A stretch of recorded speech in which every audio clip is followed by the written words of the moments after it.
साथ बहुत लंबे समय से पार्टी में काम देख रहे हैं। हमारे बीच उपस्थित है महिला मोर्चा की प्रदेश में 50% जो जनसंख्या है वो हमारी महिलाओं की है, नारी शक्ति की है। और देश के आज़ादी होने के बाद भी, आज़ाद हुए आज जबकि हमको 75 वर्ष से ज़्यादा हो गए हैं, अभी तक महिलाओं को नीति निर्धारण करना केंद्र की सरकार ने, जो मुख्य रूप से भारतीय जनता पार्टी के नेतृत्व में एनडीए की सरकार ने नारी शक्ति वंदन अधिनियम यहाँ पर लाए थे और इसको पारित करने के लिए, और जिसमें महिलाओं को 33% भागीदारी लोकसभा विधानसभा में मिले, हम इसका कोई भी लेस मात्र भी कोई क्रेडिट हम लेना नहीं चाहते। यह संपूर्ण क्रेडिट आपको जाएगा। उन्होंने कहा कि मैं स्वतः होकर के आप सब लोगों का इस बात का प्रचार करूंगा कि ये नारी शक्ति अधिनियम वंदन अधिनियम जो पारित हुआ है ये आप लोगों के कारण हुआ, आप लोगों ने इसे पारित किया है। ऐसा उन्होंने खुला ऑफर जो है विपक्षियों को दिया था। लेकिन आप सब जानते हैं कि उन्होंने कहा कि ये कोई राजनीति का भविष्य नहीं है, बल्कि देश की दिशा तय करने के लिए एक अधिनियम आया था। नई दिशा की तरफ देश को आगे बढ़ाने के एक अधिनियम आया था। लेकिन आप सब जानते हैं कि पिछले 30 साल से विपक्ष जो है नारी शक्ति, और एक बार फिर महिलाओं के हित में एक बार फिर से विपक्षियों ने दरकिनार किया। और आप सब जानते हैं कि विपक्षी पार्टियों, जिसमें से Congress party, Samajwadi party, TMC party, राष्ट्रीय जनता दल, जितने वाम दल है, इन्होंने अपने उसी महिला विरोधी जो आचरण उसका एक बार फिर से प्रकटीकरण किया, प्रस्तुतिकरण किया वहां पर, और उन्होंने इस विधिनियम को पारित नहीं होने दिया। हम सब जानते हैं, हम लोग यहाँ बैठे हुए, हम हमारे जो बुजुर्ग जो हमारी रही हैं, हमारे परिवार की महिला बुजुर्ग लोग रहे हैं, हमारी जो माताएं रही हैं, आज हमारी पीढ़ी में हमारे जो बहनें हैं, जिनके लिए जो लगातार पिछले 75 साल से ये पारित हो, इसके लिए जो लगातार आस लगा के बैठे, इसको एक बार फिर से कुठाराघात हुआ है। हम कोई बहनों को वहाँ पर या हम अपनी माताओं के कुर्सी देने के लिए वहाँ पर एक अधिनियम लाए, बल्कि वो भारतीय जो हमारा परंपरा है, जिस भारतीय परंपरा में नारियों को सदैव सम्मान मिला है, यतस्य नारी पूज्यते ततस्य, मतलब देवता रमन्ते, मतलब जहाँ नारी की पूजा होती है वहां पर देवता रमते हैं। ये हमारे पुराना अवधारणा है, उसकी पूर्ति के लिए था कि उनको पूरा सम्मान मिले और वो हमारे देश में कानून का निर्माण करे। लेकिन यह भी जो है विपक्षियों को रास नहीं आया। ये केवल महिलाओं को केवल एक राजनीतिक हम जो है उनको अधिकार दे रहे हैं, ऐसा पॉलिटिकली उनको हम अधिकार देंगे, ऐसा नहीं है। इस पार्टी या और तमाम विपक्षियों की ये सदैव जो है नारियों के अपमान करते हैं, ये कभी सम्मान नहीं करते हैं। क्यों करती है? आप सबको याद होगा शाहबानो प्रकरण 1984 में, जिस समय शाहबानो एक महिला जो तलाकशुदा महिला थी, उसके अधिकार को खत्म करने का काम किसी ने किया, वो कांग्रेस पार्टी ने किया। और शाहबानो के जो एक महिला थी, बुजुर्ग महिला थी, जिसके पक्ष में सुप्रीम कोर्ट ने कानून बना करके उनको गुजारा भत्ता देने का जो ऑर्डर किया था, उस ऑर्डर को पलटने का काम कौन किया? कांग्रेस पार्टी ने। क्यों? केवल उन्होंने मुल्ला मौलवी के जो दबाव था, उसके दबाव में आकर के सुप्रीम कोर्ट ने जब ऑर्डर पारित किया तो देश के बहुत से मुल्ला मौलवी भारत के संविधान के प्रति जलाने का काम किए थे दिल्ली में, तो उस पर दबाव में आकर के आपने सुप्रीम कोर्ट का एक फैसला बदल करके महिलाओं को उनके अधिकार से वंचित करने का काम किया। तो ये तो आज का काम नहीं है, कांग्रेस पार्टी सदैव करते आई है। और जहां तक सवाल है महिला क्या है, महिला कौन है, इसके बारे में अगर कहीं चिंतन करें तो कांग्रेस पार्टी के लिए महिला कौन है? इंदिरा गांधी, सोनिया गांधी और प्रियंका गांधी, उनके लिए महिला 3 लोग। इसके बाद उनके पास महिला का मामला खत्म। टीएमसी के लिए महिला कौन है? ममता बनर्जी। आपको बता रहा हूं सपा के लिए महिला कौन है? एक डिंपल यादव। उसी तरह से राजद के लिए महिला कौन है? राबड़ी देवी और उनकी बेटी निशा भारती। ये जो नाम है, इन नामों के बाद चाहे शरद पवार के लिए बोले तो उनकी बेटी, और उसके बाद कोई और दूसरी महिला नहीं। तो ये परिवारवाद में उनके परिवार की जो महिलाएं हैं, वही महिला के बाद सारी चीजें जो है खत्म हो जाती है। लेकिन दूसरी तरफ भारतीय जनता पार्टी में महिला का मतलब क्या है? वसुंधरा राजे सिंधिया किसके परिवार की भैया? कौन भारतीय जनता पार्टी राष्ट्रीय अध्यक्ष के परिवार की बेटी है वो? इसमें अरे भैया मेरे पूछना है कि पंचायत में जो आरक्षण दिया गया है, उस पंचायत में आरक्षण से प्रियंका गांधी की स्टेटस में कभी कोई फर्क आएगा क्या? नहीं, उसको कोई सरपंच बन। इसलिए हमेशा जब भी महिलाओं को लोकसभा और विधानसभा में आरक्षण दे करके 33% उनकी भागीदारी, जो कि अपर्याप्त है। आज भी महिलाओं को तो 50% मिलना चाहिए, लेकिन अब 33% आरक्षण की बात आती है, उसमें भी आप जो है किंतु परंतु लगा करके लगातार इस आरक्षण बिल का आप विरोध करते हैं, कोई ना कोई बात करते हैं, इनको छिपाने के एजेंडा लगाते हैं। इस बार आपने क्या एजेंडा लगाया? उत्तर भारत दक्षिण भारत की सीटों में फलाना हो जाएगा, ढिमाका हो जाएगा, अंतर हो जाएगा, आबादी की संख्या के आधार पर हमको सीटें नहीं मिलेंगी। आप सबको पता है कि किस ढंग से हमारे देश के गृह मंत्री ने सदन में जवाब दिया और उन्होंने एक एक बिंदुवार बताया कि सीटों को कोई फर्क नहीं पड़ेगा, बल्कि कुछ ना कुछ पॉइंट से फायदा ही होगा। आप सबने सुना होगा, सब जगह की जितनी सीटें को सीधा सीधा हम 1.5 गुना कर देंगे। जहां पर 30 सीट है उसको हम 45 कर देंगे, जहां 50 है उसको 75 कर देंगे, जहां 20 है उसको 30 कर देंगे, जहां 40 है उसको हम 60 सीट कर देंगे। जनसंख्या का इसका कोई लेना देना नहीं। किसी राज्य की जनसंख्या कम है, जैसे कि उनका कहना है, जो उनका चेहरा चरित्र है, उसका एक बार प्रकटीकरण किया। और दूसरी बात यह कि 2014 में आए उन्होंने, मोदी जी जब 2014 में आए तो महिलाओं के लिए हमारी जो सरकार ने बहुत सारे काम किए। आप सबको पता है, सबसे पहले प्रधानमंत्री नरेंद्र मोदी जी ने क्या कहा कि हम महिलाओं को बैंक का खाता खुलवाएंगे, जनधन खाता। इन्होंने कहा कि जनधन खाता कैसे खुलेगा, 1,000 रुपए गरीब महिलाएं कहां से पाएंगी? आप बताइए, 2014 में कांग्रेस पार्टी बोल रही थी महिलाएं 1,000 कहां से पाएगी करके, और उसके पहले बड़ा ढोल ढिंडोरा पीटते थे, हमने देश के लिए बहुत काम किया। वही कांग्रेस पार्टी बोली जो है मिनिमम बैलेंस कहां से आएगा? मोदी जी ने तत्काल का हम 0 बैलेंस में खाता खोला। उन्हें कहा कहां फोटो स्टेट कराएंगे, कहां कागज लाएंगे? मोदी जी ने कहा महिलाओं को केवल अपना आधार कार्ड लेकर के बैंक जाए, बाकी सारी फॉर्मेलिटी बैंक में पूरी होगी, उनके खाते खुले जाएंगे। 32 करोड़ महिलाओं के नाम से जन धन खाता खोल करके आज देश के जो आम महिला है उनको बैंक के डेहरी तक पहुंचाने का काम, जो महिलाएं दूर से देखकर सोचती थी कि हे भगवान हम कभी इस बैंक के अंदर जा पाएंगे कि नहीं जा पाएंगे, उनको फ्री में 0 बैलेंस में खाता खोलने का काम। और नोटबंदी के बाद जब उस खाता का देखा गया तो 72,000 करोड़ रुपया था उस समय उनके खाता में। कहां से आया नहीं आया हम नहीं जानते, पर 72,000 करोड़ रुपया जनधन खाता में आया जो 0 बैलेंस में खुला। मोदी जी ने सशक्त किया महिलाओं को। देश की महिलाएं जो 2014 तक आप देखते हो कि सड़क के किनारे बेचारी को शौच में जाना पड़ता था, गरीब महिलाओं को शौचालय बनवाया करोड़ों की संख्या में, चूल्हा फूंकती थी बहनें, आंख में उनके जो है कितना जलन होता रहा होगा, कितनी महिलाओं के बहनों के आंख जो है उम्र से पहले उनको पता नहीं क्या क्या बीमारी हुई होगी। बताइए आप, 11 करोड़ गैस का कनेक्शन देकर के महिलाओं को सशक्तिकरण करने का काम किसने किया?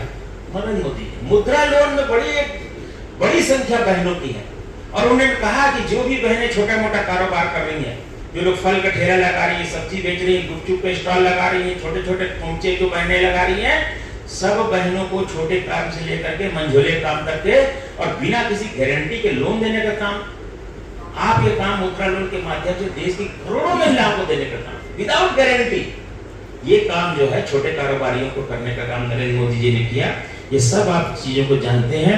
और महिलाओं के नाम से बना करके देने का नाम, जो महिलाएं कभी सोचती नहीं थी कि हमारे घर से कभी नाम, हमारे नाम से घर होगा, उनके नाम से घर बना करके देने का काम, तमाम काम जो है महिलाओं के लिए करने का काम किया है। और ये सब काम जो है देश के आजाद होने के 65 साल बाद जो स्थिति थी उसको मोदी जी ने। मैं जब हमारी सरकार बनी थी छत्तीसगढ़ में, और जब डॉक्टर रमन सिंह मुख्यमंत्री बने थे, तब मैं सोचता था कि हमारे देश की महिलाएं जो हैं तो सड़कों में जाती हैं शौचालय, उसके बाद हमारी तो पुरानी परंपरा रही कि हम लोग नदी में नहाते हैं, तालाब में नहाते हैं। कितनी महिलाएं हमें नदी और तालाब में नहाती थी, और कितने महिलाओं के अधिकार का हनन किया है। जो सपना देखा था कि हमें 33% आरक्षण के तहत देश का नेतृत्व करने का मौका मिलेगा, उन सपनों को इन विरोधियों ने, कांग्रेस के साथ साथ उनके सहयोगी दलों ने, जो हम बहनों का 70 करोड़ महिलाओं का, देश की आधी आबादी का जो सपना उन्होंने तोड़ा है, ये कांग्रेसियों ने साबित कर दिया है कि वह महिलाओं के नेतृत्व को स्वीकार कर ही नहीं सकते हैं, वो महिलाओं के उत्थान के पक्ष में कभी रहते ही नहीं हैं। और बाकी जितने भी विषय हैं कि पिछले 10 सालों में मोदी जी ने महिलाओं के लिए क्या किया, जैसा कि हमारे आदरणीय शर्मा जी ने बताया, इज्जत घर के माध्यम से 11 करोड़ महिलाओं को जो सुविधा मिली है, उज्ज्वला गैस योजना के माध्यम से जो हम बहनों को बीमारियों से दूर रखा गया है। बहुत सारी ऐसी योजनाएं हैं, महतारी वंदन, कहने को भले ये छोटा अमाउंट होता है 1000, लेकिन उस 1000 से हमारे देश की करोड़ों बहनों को जो आर्थिक रूप से आत्मनिर्भर बनाने की कोशिश की गई है। ऐसी बहुत सारी योजनाएं हैं जो महिलाओं के हित में हमारे आदरणीय मोदी जी लाए हैं। और बहुत सारा ऐसा विषय है, जैसे कि अभी केंद्रीय बजट जो आया, आप सब जानते हैं कि उस केंद्रीय बजट में हमारे उस समय राष्ट्रपति हमारी द्रौपदी मुर्मू जी हैं, और उसे एक महिला ने पेश किया। लगातार 9वीं बार एक महिला ने केंद्रीय बजट हमारे प्रधानमंत्री आदरणीय मोदी जी के नेतृत्व में इसे प्रस्तुत किया था। तो ये देखिए पार्लियामेंट तक पहुंच रही है, अंतरिक्ष तक पहुंच रही है। तो जब वो तीनों सेना में अच्छा काम कर सकती हैं, चाहे वो जल सेना, थल सेना, वायु सेना हो, आज महिलाएं राफेल चला रही हैं, सारी जगह किसी कंपनी में यदि हमारी महिला बहन काम करती है तो ये देखा गया है कि उस कंपनी का प्रदर्शन बहुत अच्छा रहा है। तो जब हमारी बहनें सारे क्षेत्रों में अच्छा काम कर सकती हैं तो क्या वह देश का नेतृत्व नहीं कर सकती है? इस बात को हमारे मोदी जी ने माना है कि बहुत अच्छा नेतृत्व करता हमारी बहनें साबित हो सकती हैं, इसलिए उन्होंने 33% आरक्षण देने की बात कही। लेकिन कांग्रेस ने और उनके सहयोगी दलों ने जो शुरू से वो करते आ रहे हैं, जैसा कि हमारे भाई साहब ने बताया, 1996 में देवगौड़ा सरकार के समय में ये प्रस्ताव लाया गया था। उस समय पार्लियामेंट्री जो कमेटी बनी हुई थी उन्हें यह भेजा गया। थोड़े दिन बाद रिपोर्ट आई, सरकार गिर गई और ये भी वहीं अटक गया। 1998 से लेकर 2003 तक के 4 बार अटल बिहारी वाजपेयी जी के एनडीए की सरकार में 4 बार इस प्रस्ताव को लाया गया।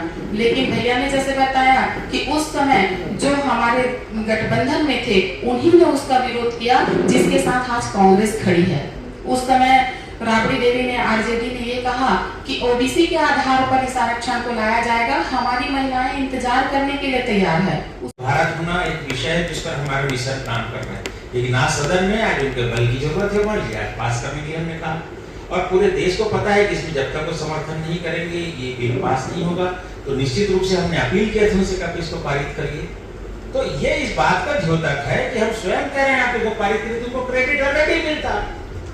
तो अगर ये बिल पारित होता तो जितना क्रेडिट हमको मिलता उससे क्रंच मात्र भी कम क्रेडिट उनको नहीं मिलता, ये बात तय था। इसलिए हमने कहा कि आप इसको पारित करिए। हमने बिल राज्यसभा में पारित कर दिया, और यदि कांग्रेस पार्टी महिलाओं की इतने ही पक्षधर थी उन्होंने लोकसभा में क्यों नहीं लाया? या जितने भी किंतु परंतु ला रहे हैं, यदि इनके मन में किंतु परंतु तब भी था जो आज है, इनके पास तो था। तो देखो 2010 में जो बिल राज्यसभा में पारित हुआ वो लोकसभा में लाना था, पता चल जाता कौन कितने पानी में है। हम तो पारित करने के लिए तब भी तैयार थे, आपके द्वारा जैसे भी लाया गया था बिल। आपने नहीं ला करके ये अपनी मंशा साबित कर दी कि आप इस बिल के विरोधी हो। इसलिए आज जितने भी सवाल किंतु परंतु कर रहे हैं ये सब जो है बेकार की बात है। नेक्स्ट, पार्टी ने जो चुनावी घोषणा पत्र जारी किया था उसमें जो क्राइटेरिया रखा गया था वो क्राइटेरिया पर अभी हमारी सरकार चल रही है। आगे क्या होगा क्या नहीं होगा इस पर अभी कुछ कहना उचित नहीं है।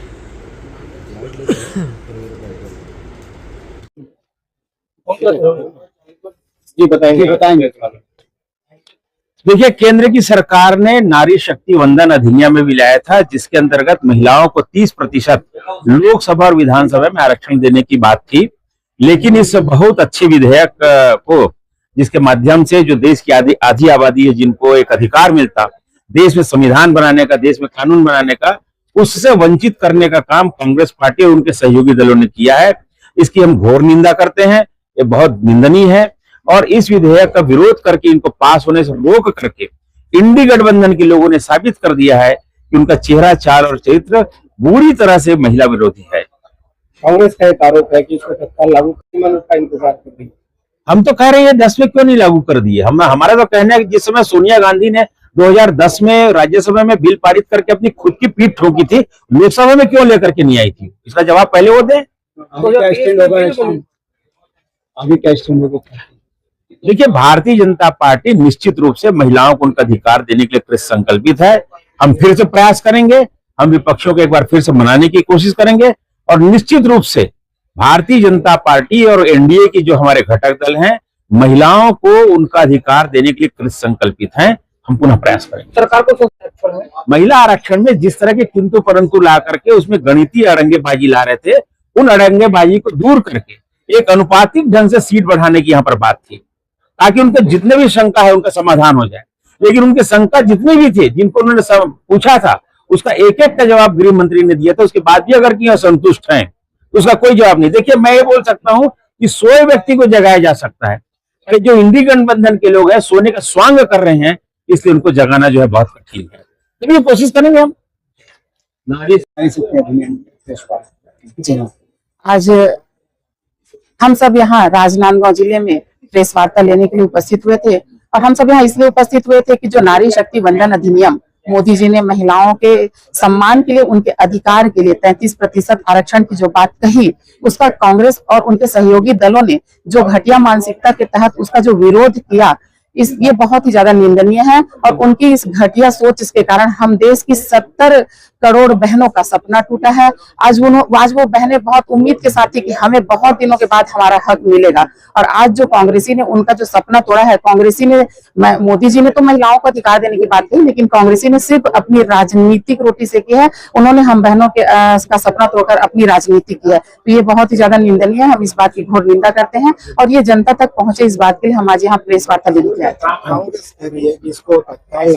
थे। जानते हैं कि आरक्षण को लागू करने के पहले, आरक्षण तभी लागू होगा जब जनसंख्या और परिसीमन की प्रक्रिया पूरी होगी। यदि हम ये प्रक्रिया पूरी नहीं करेंगे तो यह गैर संवैधानिक होगा और कोर्ट में ये मामला अटक जाएगा। इसलिए इसे लागू करने के लिए 131वां संशोधन लाया गया, ताकि 131वां संशोधन के तहत ये जो जनगणना और परिसीमन की जो प्रक्रिया है वो और अधिक तेजी से हो, और महिला बहनों को 2033 के पहले 2029 में ही उनका अधिकार दिया जा सके।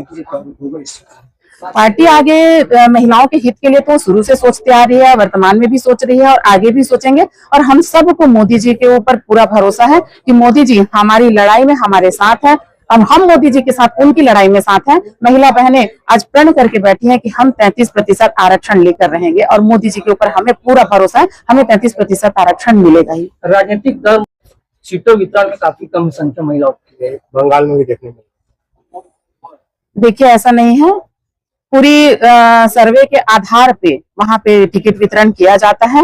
और रही बात भारतीय जनता पार्टी की, तो आप लोग शुरू से देखते आ रहे हैं 33% आरक्षण की बात तो सदियों से चलते आ रही है, और उसे मूर्त रूप देने का आज बात हुआ है। और संगठन में आप यदि देखेंगे तो महिला बहनों को 50% आरक्षण हमको संगठन में भारतीय जनता पार्टी देती है। संगठन में पूरी 50% बहनें कार्य कर रही है, ये बहुत बड़ी मिसाल है। जी कम दी महिलाओं बंगाल में। देखिए, वो सर्वे के आधार पे वहां पे दिया होगा। बाकी महिलाओं को आगे बढ़ाने की बात तो भारतीय जनता पार्टी हमेशा करती है।